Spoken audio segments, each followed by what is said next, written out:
Hello,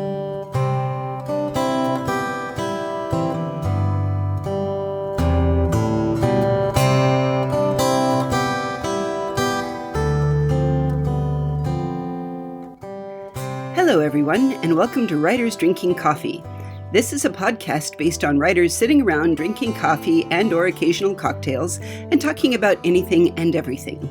We may use explicit language, and we will almost certainly drop F-bombs, but this is not the point or the drive of the content, so consider us PG-13. There will be rants. There will be raves. There will be occasional readings. There will be conflicting creative advice driven by at least 3 utterly disparate points of view. Your hosts through this adventure are Chaz Brinchley, John Schmidt, and me, Jeannie Warner. This is episode 2. What is in a tool? To kick it off, we all have a drink. We don't have to pay for recording tape by the inch. Let's talk about what kind of tools help us all individually do our thing. I was thinking there's kind of 3 kinds of tools. There's how-to books, instructional books, informational. There's physical tools and mediums, and I added something I hadn't seen before, but I'm calling it meta writing accessories. Are you, by jingo? And that's my thing. So let's start. Do you have any favorite books, you guys? What have you helped read or write or? I am an outlier. And I grew up in a time when there weren't a lot of books, and I don't think I have ever read a how-to-write book. I don't think I ever have. All right. What types of, so how do you get it all together? When you decide you're going to look into something, do you just then read nonfiction, history, Wikipedia? Yeah, when I decided I wanted to write a historical fantasy, I read a lot of history. But before that, I had mostly been writing contemporary crime fiction, which, I didn't particularly need to research. You committed crimes on your own, and this was just a documentation? Yes, dear, that's exactly what happened. A friend of mine, I used to say that I was the heretic in the group, and I did not like research, because most crime writers love going out with the police cars and interrogating witnesses and stuff. And I really don't, because I'm a shy Englishman. Yeah. And that was sarcastic. We're all nodding. He's really quite shy. And a friend of mine said once, Chaz really hates research, but he kind of enjoys finding things out, which is sort of true, but it's much easier these days because internet, and I don't have to talk to anyone. It's a true story. John, how about you?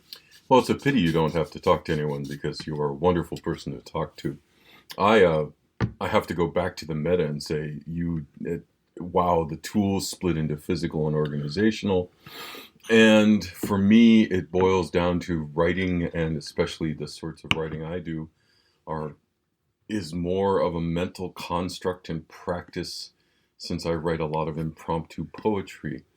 And the books I have gone to are books of poetry forms, but inspiration for poetry comes from everywhere and everything. And so a book for that doesn't seem to be very useful. There are whole websites devoted to the specific tools, what kind of pens write best, and there are some writers who really feel it makes a difference. It is universal. I think all writers are secret stationery fetishists. Oh my God! Okay, Anne Rice is. Right. Ask me how I know. How do you know? How do you know? How many freaking vampire books were out there that opened with things like, I was never going to tell my story, but darling Chaz bought me the perfect quill pen and this magnificent cold pressed paper in linen that cries out for my story. So I shall sit down and tell it to you. Fetish, absolutely. When I was a baby writer, it was back in the day when before word processors. Those of us who were serious learned to type on typewriters. And there was still, it was long enough ago that there was still an old school who wrote in fountain pen on paper and expected to be allowed to submit their work that way. Mm-hmm. Well, you can scan it at least, but yeah. Not in those days, darling. Yeah, well, I feel... Oh, I know, right? Scan it. Oh my God. I feel like am I the only one then? Because I first happened at your house, Chaz, just pointing this out, stolen out of your bookcase. Yes. I found something called the Mystery Writer's Handbook. Yes, I think it was Cameron's. Okay, right. Well, I stole his wife's book, and it was awesome because it had, in every piece of advice, they'd asked perhaps 20 mystery writers their opinion on things, which was fantastic because it was 20 different answers. Sure. Yeah. How do you write a book? What do you mean? Well, that's the thing. But it had a good thing to it though, because it had one. If the entire book, and I do recommend it because it's not that long and it's reassuring that your way isn't the wrong way. But the thing that I got out of it that stuck with me most was figure out what your bad guy's doing. Okay. Know everything that your bad guys do, because it was sort of, I'd read Sherlock Holmes. You remember if the original ones, you read the first what's going on is short. And then it's a 20-page exposition on what's going on with the Mormons crossing the American. I'm sorry to call a particular story out that was like, really? And somehow that this was all of their story that they're telling. So somewhere Arthur Conan Doyle knew everything that had happened. Meanwhile, here's the 4 clues that Sherlock figured out and we collared the guy. Indeed. So yeah, that's one school. I also really liked Cause of Death, so that if I was going to describe dead people, it would be accurate. And it helps that I have so many friends that are doctors that I can call up and say, if a bullet entered the shoulder with a downward trajectory, what's it likely to hit? Yeah, this was my advantage. I said I didn't like doing research, but when I was a crime writer, I had lived since my very early 20s with a bunch of students. I moved into a student house when I moved to Newcastle, so I knew medics and I knew lawyers and social workers and all those professions that interact with police and crime were there at the beck and call. So yeah, my doctor friends got some really unpleasant questions. So you cheated. You just have. Yeah. I had an ex-boss that used to be a police officer and then an FBI. And when I asked him, said, so somebody called in, let's say, for example, that there is a body in a dumpster. How would the police pull up to the scene? And I get these, Jeannie, why do you keep asking me these horrible questions? Well, going to my favorite resource for random things, Twitter, I love Ursula Vernon's comments about the poor policeman who comes into the coffee shop Carpe Diem that she writes at, another writer with coffee, although not here. And she chronicles the conversation she has with him on Twitter. And it's the same. Why are you asking me these questions? And they always end with, and then he escaped out the door. Yes. There was a lovely book that I found in Australia in the backseat of my friend's car all about blood spatters. Apparently the world foremost blood spatter expert, unlike Dexter, the fictional version, is a cop in Portland. Okay. And he wrote a book, and the first chapter or introduction, I forget what it is, was all about how he was a shiny new detective and went onto a scene in a hotel room, and they sent him in and said, go figure out what happened. And there was blood all over the walls, and it was, the scene. And he came out and told the story of clearly an axe-wielding madman, whereupon all the other cops collapsed and started laughing because it was one guy, and it was natural causes, and he was bleeding out of his derriere. Oh, and okay. another, explosively unpleasant person, but not murder at all. And he decided, therefore, he would never be laughed at again. And became the world expert. And I think they based when you watch the first episode of Sherlock and he's whipping the body with a riding crop, he's saying, tell me how it, measure it for me. I think they based it on him. I'm dead sure that they did. So those are kind of, books, if I'm the only books. That wasn't many books. What do you guys think of tools like Scrivener? Or do you have any sort of physical writing? As I said, I learned on a typewriter. And I was a very early adopter when word processors appeared. But even so, I still use my word processor pretty much as a typewriter. There's a word, I forget it. But anyway, I exploit very few of the expansionary tendencies that even ordinary word processors have these days. And I tried Scrivener once, because I'm doing this ridiculous Mars project, which has 1,000 branches in all directions. Tell us about the Mars project for a moment here. It's a new current project. It's exciting. Okay. When I moved to California, we live in the Bay Area, which means that SETI is 2 miles from my door, and NASA is just over the highway.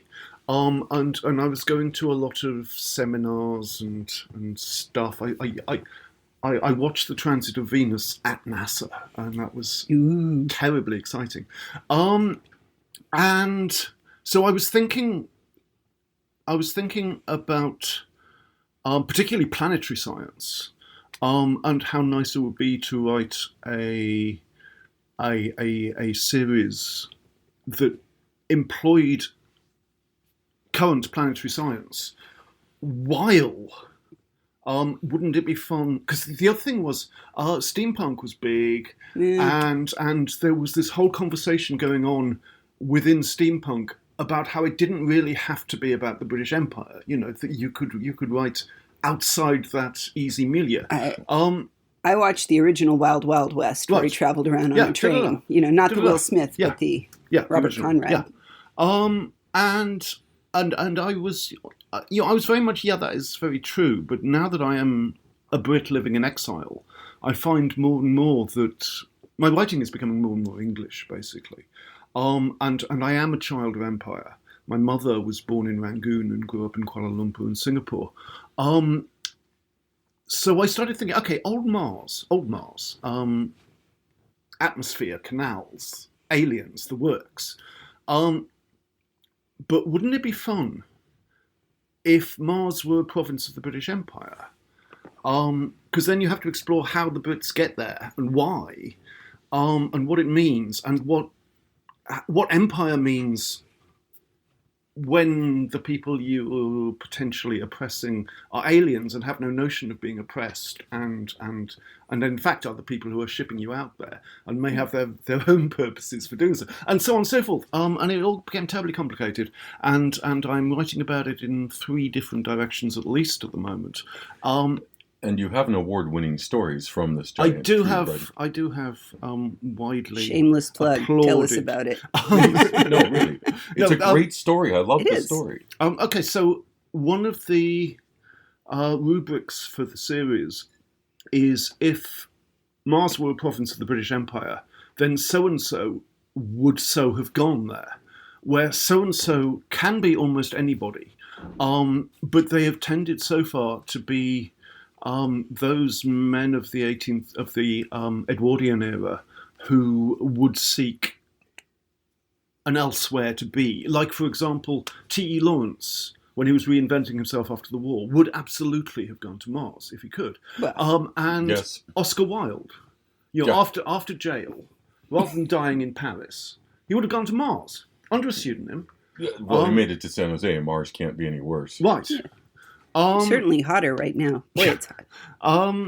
So I wrote this story called The Astrakhan, the Homburg, and the Red Coal, which is about Oscar Wilde on Mars.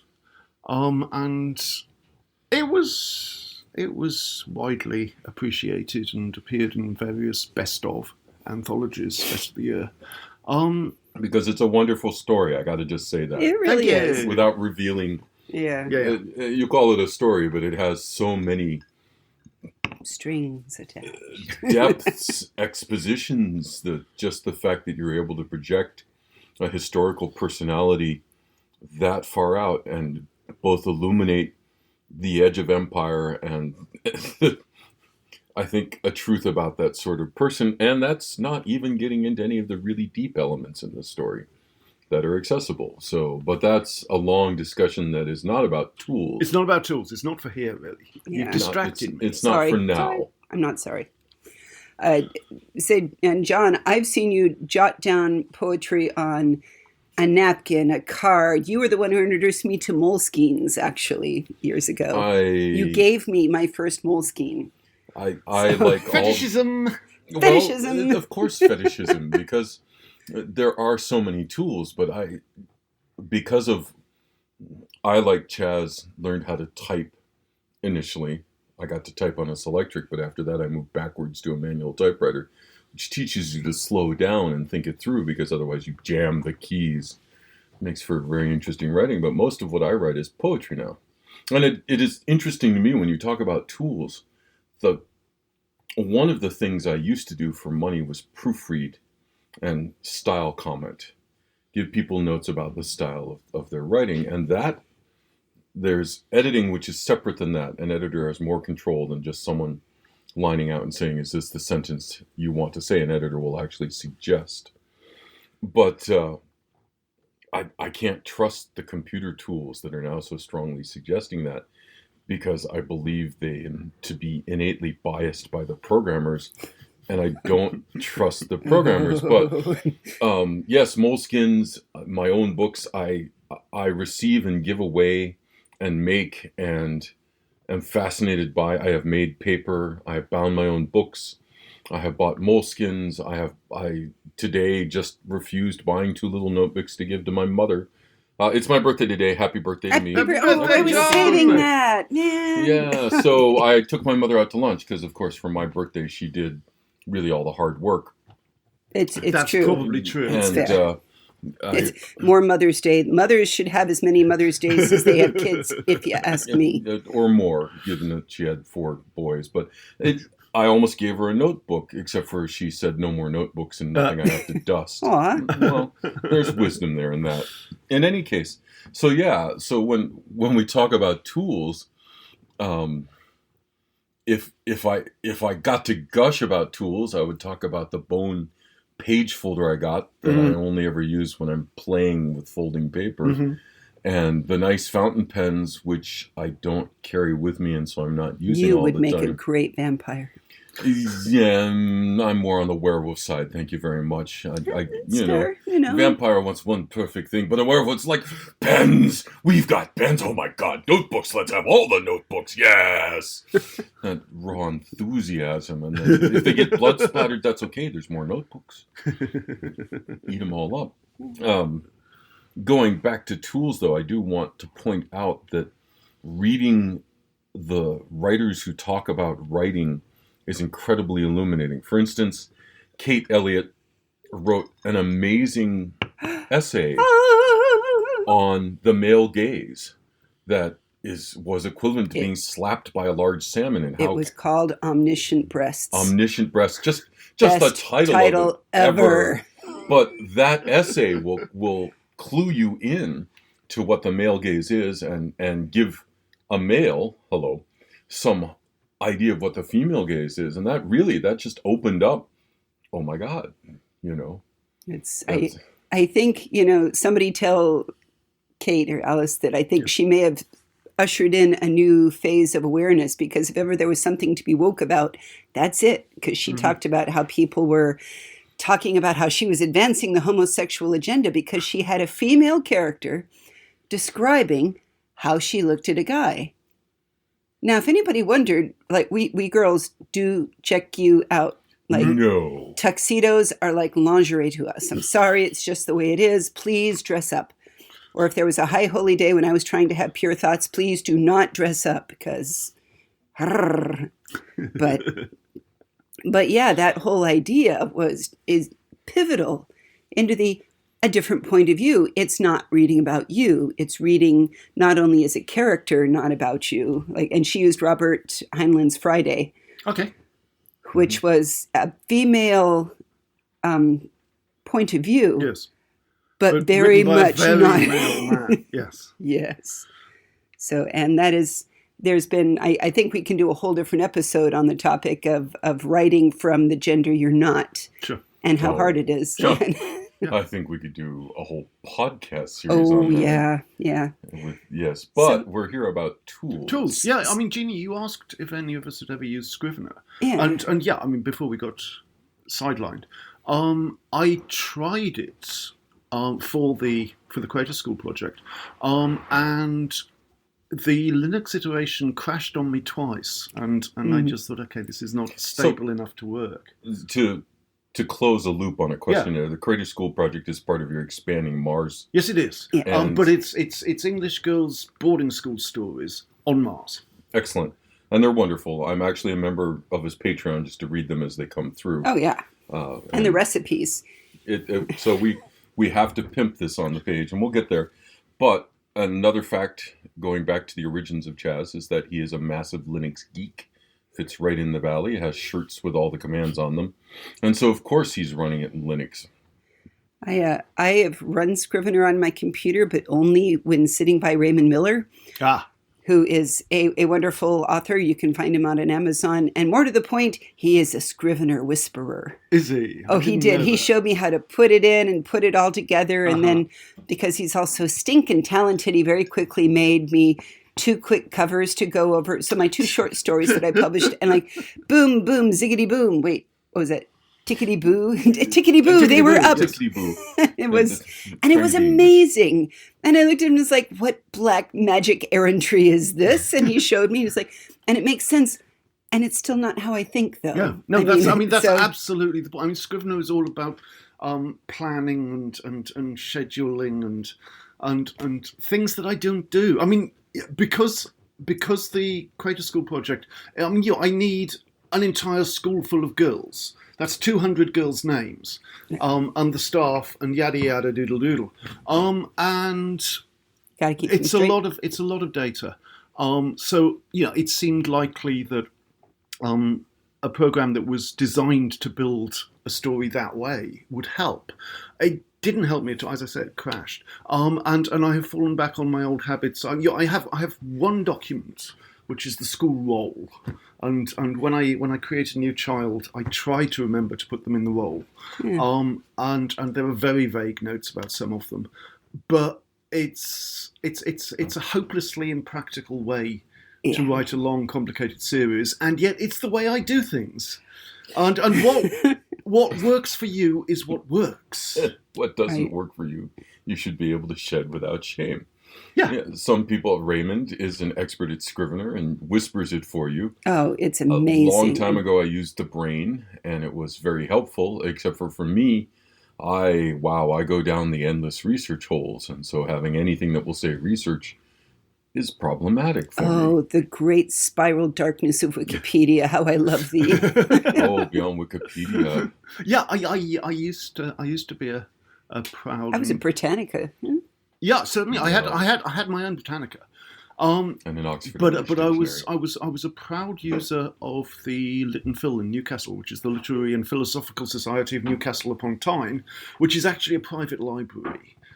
It's in a Regency building. The interior is Victorian because they had a terrible fire in 1850.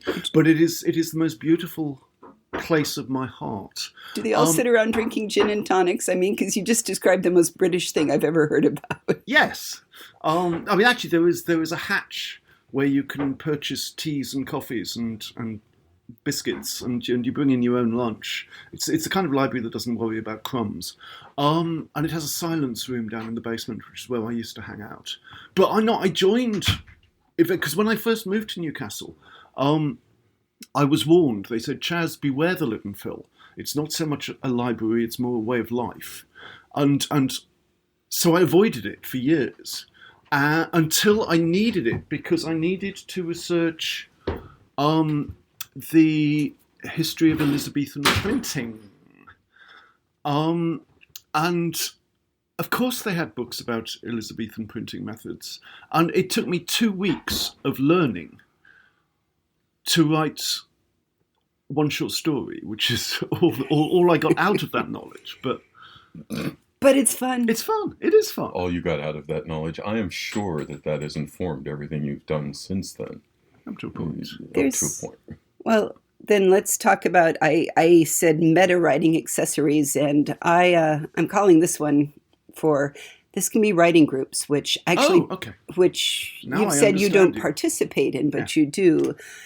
Although you then dragged me onto this beautiful one online, 100 Days of Writing, that CE Katie Murphy came up with. I think she was the originator Yes. of it, Yes, saying right. that I need help being kicked in the ass on Facebook. Would you all, who also need help being kicked in the ass? So every day we faithfully line up and say how many words we put out there. And has nothing more than to say, oh gosh, it's 11 o'clock at night. I better write something because I can't write nothing. So, as a question about the 100 Days of Writing, how many iterations of that have you gone through, if any? For me, Several. yes, I think we're on the first run finished, and then there was a Christmas break in which I made a point of trying to read a story from every single person who was on the list because many I did not know yet. Mhm. And I fell into a hole of shifter romance. I'm sorry it happened, but Wait, okay. I'm going. There's a term called whiteboarding, which is said I don't want to have that conversation Yeah. right now, but I want to have that conversation. Yeah. There is nothing wrong with shifter romance, Totally not. and I bought say a lot this of. as a I bought cishet everything guy, Ellen okay? Millian had out there, and it was awesome. Moving Anyway, moving on. But it helped, and then it picked back up again to get going because it took a project that I had I written about 18,000 words on and then ignored, and here I am now, slightly over a year later, and I am at 84,000 Hey. words or something ridiculous, Yes. and it's still going strong because apparently I have a lot to say. No, really? I know. Jimmy? But so that's what I mean by meta writing accessories, by people who say, are you writing today? You should be writing. The Right. memes, the... Yeah. Yeah, I mean, it's another kind of tool. You enlist your network. or even people you don't honestly know, but having someone positive who talks to you about writing helps you write. Yeah. And something that you said, Jeannie, in the origins discussion or before it or about it, meta, there are so many writers who don't consider themselves writers. You have to let go of that and just write. Yes. But it's one of the ways the business has changed so dramatically during my lifetime, my professional lifetime, because I like to say I'm the last generation for whom writing really was a lonely business. Until I was professionally published, I didn't know any other writers. I sat in my room and I wrote, and I posted manuscripts off to editors, and they bought them or they didn't. And that was my contact with the writing community, because there wasn't one really. And once I started having novels coming out, then I started meeting other writers through organised events. But these days, it's such a contrast to the way kids do things these days. With writing groups and critiquing groups and getting together in coffee houses and I all love that writing we're in together. well, I'm in my 50s still, and you're saying kids. Yes, I'm a child. It's awesome. Yes, you are. So, Except for a brief study of history, and I'm going to name some of my favorite groups, like Benjamin Franklin, who was certainly a prolific writer, met in a coffee house to discuss books with a group of people. ooh, Dorothy Parker and the Yes. Vicious Circle. Okay, but it wasn't a part of the standard process of becoming a writer. Those are established writers getting together to bitch about it. That's true. So my friend who writes poetry and lives in Rio del California, somewhere deep behind the redwood curtain, who thinks to herself, "Oh, I'm not a writer." I've talked her into, back when there was LiveJournal, posting a few Right. things, and Yeah, I mean, we have tools now to build genuine writing communities. yeah, and I think it's great. Yeah, I it's think these lovely. meta tools, Yeah. as they were, I think matter a lot. Yeah. So my challenge to anyone listening is to perhaps comment, what is your meta tool? And if you don't have a meta tool, why aren't you drinking coffee and finding writers? Exactly so. Now, we're going to try to put the links to the interesting things and books and bits, as you know, the guys owe me some homework here on the website, which is www.writersdrinkingcoffee.com. You can also find us on Facebook. You've been listening to Writers Drinking Coffee, which is a labor of love and enthusiasm put together by the hosts. Our main web support magic is brought to you by Deirdre McGaffey-Schween, and our sound engineer and backup web spider is David Welsh. The intro music is Pretty Maid Milking a Cow, and our exit music is Breakfast with a Morning Person, both by Michael Engberg. And today's sponsor was Balls Out Podcasting. Except me.